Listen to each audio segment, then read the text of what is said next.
You're listening to Kerry Lutz's Financial Survival Network, where you get valuable information you just can't find anywhere else. To thrive in today's trying times, you need the Financial Survival Network, now more than ever. Go to financialsurvivalnetwork.com and get your free newsletter and gift. Financial Survival Network, now more than ever. Welcome. You are listening to watching the Financial Survival Network. I'm Kerry Lutz. Well, here we are. It's election day, and people are going to the polls, driven largely by economic issues. And we've got somebody on who's talking about economics of real estate, but in a way you might not be familiar with. Sabrina Guler is with us now. She started a fund, Techvestor, which invests in short-term rentals, raised $21 million in the past 12 months, now going on to the second fund. Sabrina, it's great to have you on the show. Glad you're on. You can answer some questions that I have about the market. For short-term rentals, primarily Airbnb, VRBO. Do you use any other platforms to rent out your properties? Thanks for having me, by the way. No, currently we are just primarily on Airbnb and VRBO. Okay. So how many properties does the fund own right now? So right now we have 61 total.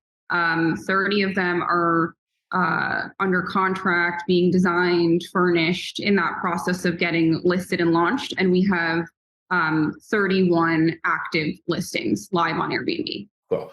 And are you buying them for cash, or are you using the proceeds of the fund to basically help leverage them up?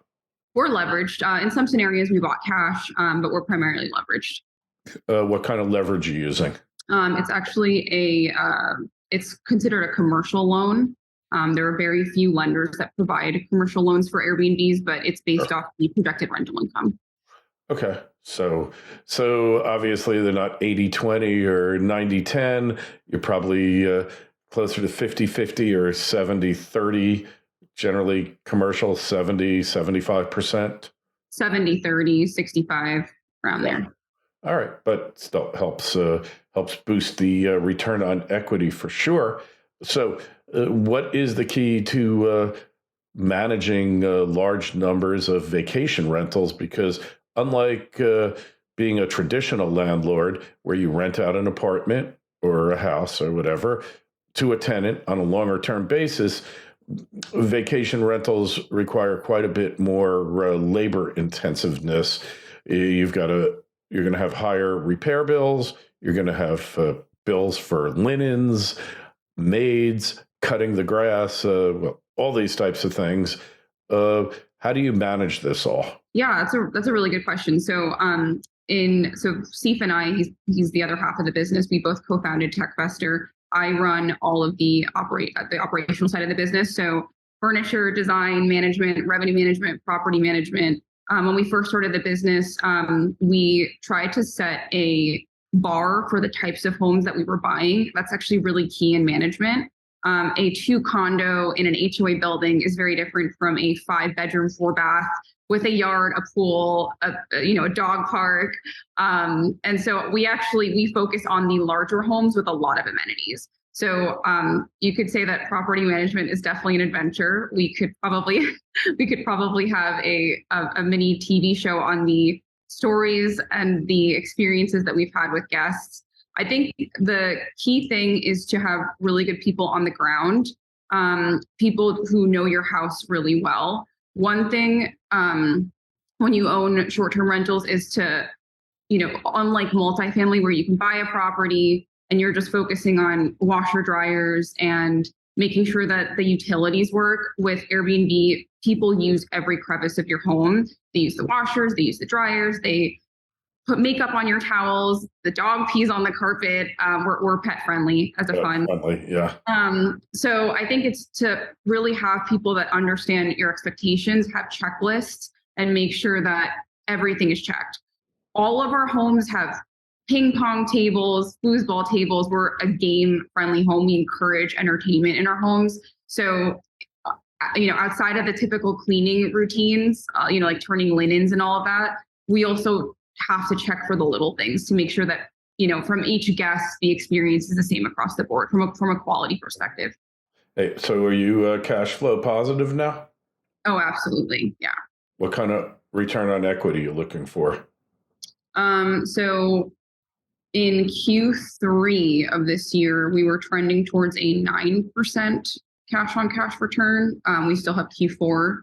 So, in September and October, we've had our best revenue to date. So we're targeting anywhere between a 10 and 12% return for the year. Okay. So I'm intrigued by the concept. Obviously, I've thought about it myself. Hey, there's been times where business wasn't great. I said, I'll just Airbnb out my house and I'll make more money Airbnb-ing than what I was doing then, but I never quite bit the bullet. Sorry, I didn't. I have a lot of friends in the space here. What's your final goal here? You want to take this public? You want to, do you have an exit plan, or is it just to grow organically over time? What's your goal? So that's ironic that you're asking, because we just planned our goals for next year as a company. I think there's a few ways that we could take this. I mean, from a fund perspective, our hold time, we were looking at around 5 years, 5 to 7 years. Obviously, we are paying attention to the market first to see what that looks like.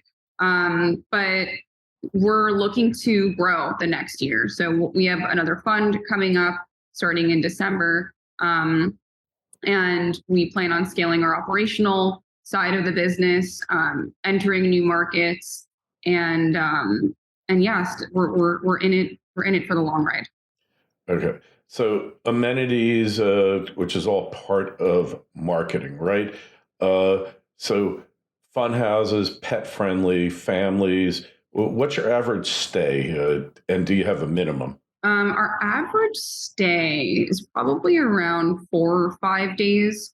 We are a portfolio in the sense that our target house, like what we buy, is similar across the board in the Poconos, Pennsylvania versus Scottsdale, Arizona. But our homes, the criteria of our design and our focus is different. For example, in Scottsdale, you have golf, you have the Super Bowl this year, you have a lot of bachelorette parties. So we have more novelty homes where you have themed houses and really funky, hot pink cabinets. We attract that type of stay, which usually that crowd is staying on the weekend. So it's like a Thursday through Sunday. And then when you have a cabin-esque environment like the Poconos, which attracts the New Yorker who wants to, maybe work from home for the week, we'll have a longer stay. So it depends on the market, but it's around 5 days. Okay, that's cool. So you mentioned several of your geographic locations, Poconos, Scottsdale. What other places you looking at? We are in Clearwater, Florida. We are in West Palm Beach. We experimented in Memphis.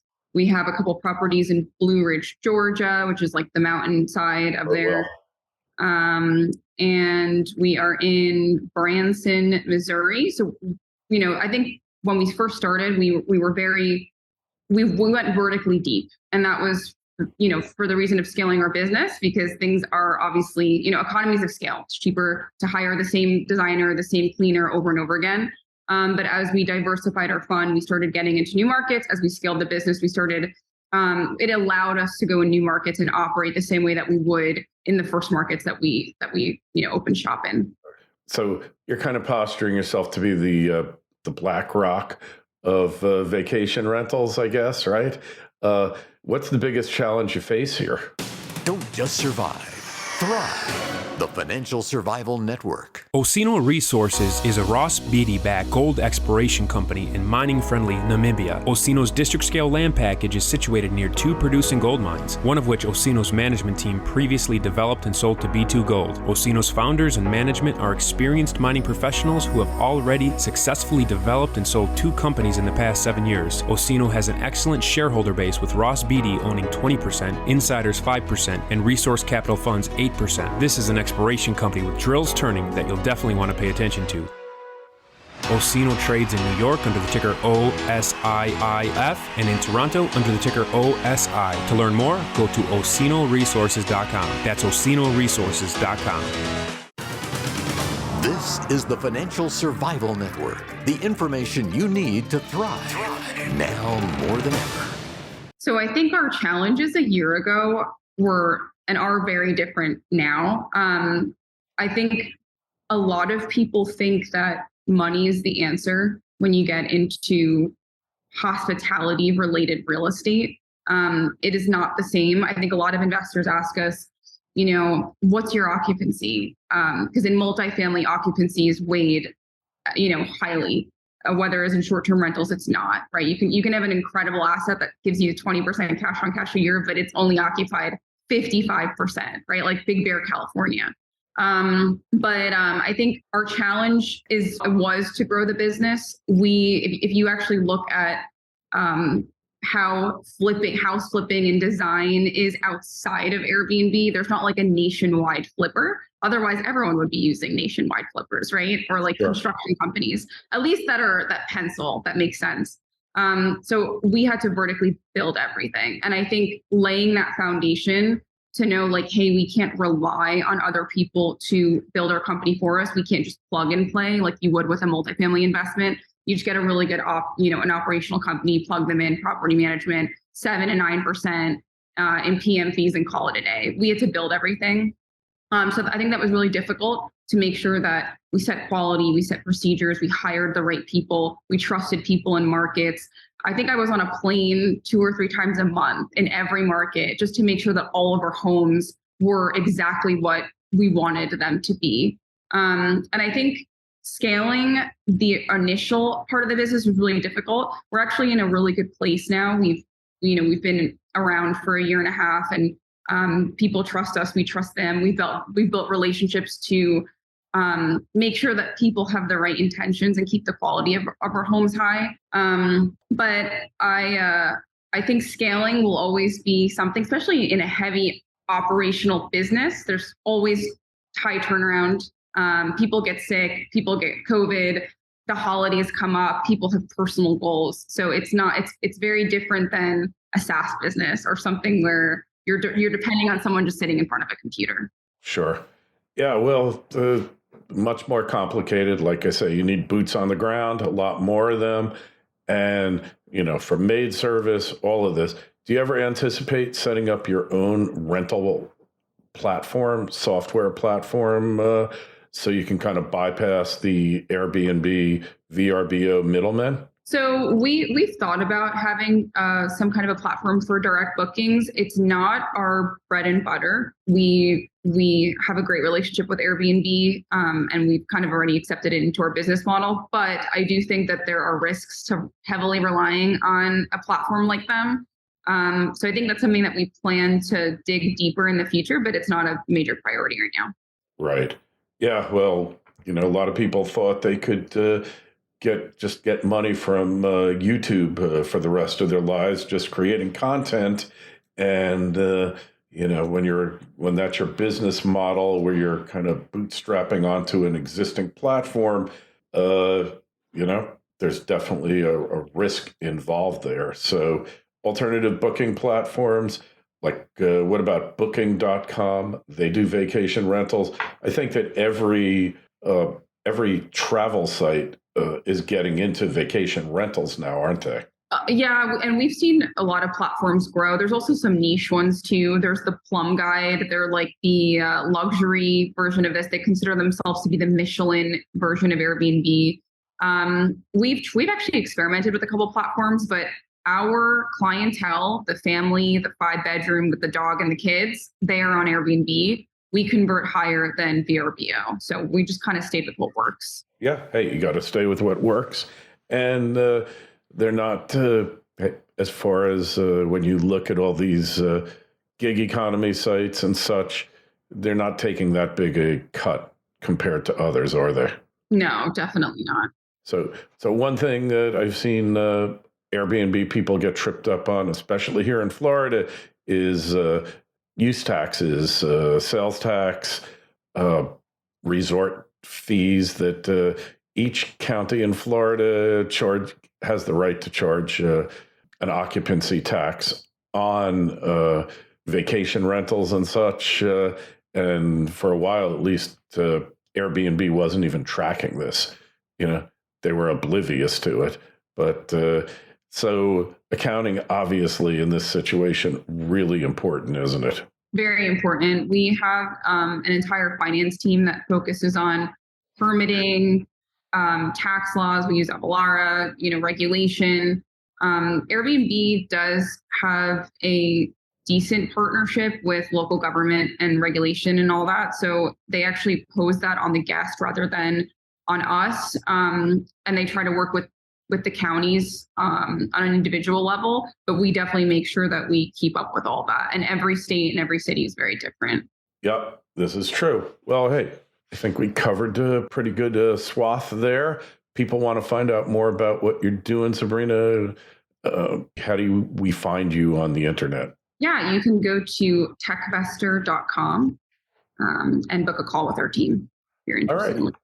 Excellent. Hey, if you got a question for Sabrina, you can always send me an email, kl@kerrylutz.com. Make sure you go to the site. You'll see the link in the show notes of this interview to get to techvestor.com. And while you're there, sign up for your free newsletter.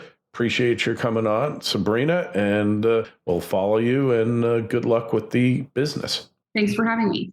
Thanks for listening to Kerry Lutz's Financial Survival Network, your solution to today's trying times. For the latest, go to financialsurvivalnetwork.com. Financial Survival Network, now more than ever.